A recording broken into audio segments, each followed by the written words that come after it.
Hey folks, this is Johnny. Welcome to another Home Studio Trainer video, and we are going to be continuing with the Studio One Snapshots. We're going to take a look at taking VCA automation and actually copying it directly to the tracks. So let's see. Let's go to the classroom. Let's skip all the blabber and everything. You can see here that I have two audio tracks right here.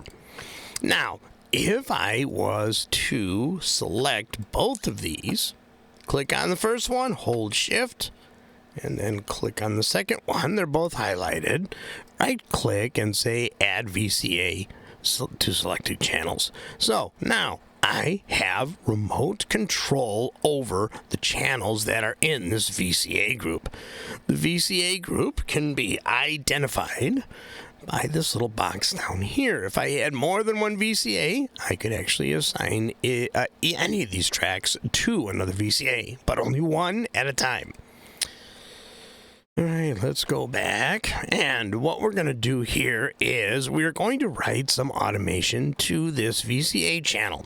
So the first thing I want to do is I want to right-click on the actual fader, and I want to say Edit Automation Volume. And what this is going to do is it's going to add a track to the main view, or to the event view, some people call it, and it's going to give me the ability to write automation. So what I'm going to do is I am going to go ahead and put this in touch mode. So whenever I'm touching the fader, it's going to write my automation moves. And you'll see that as the VCA fader moves, so will these channels. There we go. And I'm writing all sorts of funky automation. Just like that. And there we go. Everything is responding. So now, let's say I wanted to do some alternate automation to these channels, but I wanted this automation to still happen on these channels. This is the cool part. So what I'm going to do is I'm going to actually turn on my show automation. You can also hit the A key on your keyboard.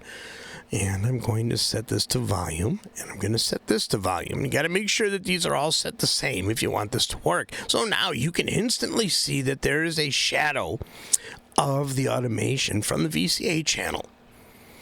So you can see what is being followed by these channels. Just like that. But this automation is not written to these channels. So what I'm going to do is I'm going to right-click, and I'm going to say Merge VCA Automation. Okay, so now you've actually seen that the VCA automation is gone, but the automation that we had there is up here on the channels. And you can also see that the Read Automation option is automatically selected when you do this. All right, so then you might be asking, well, what's the purpose of the VCA fader now? Well, let's say I wanted these channels to follow the automation, but at a lower volume.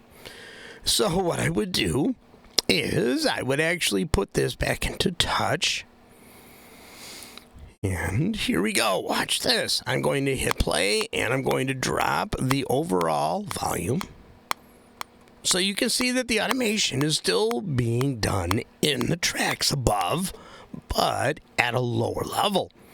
So this automation is now written to the VCA channel, and the automation that we had originally is written to the two tracks.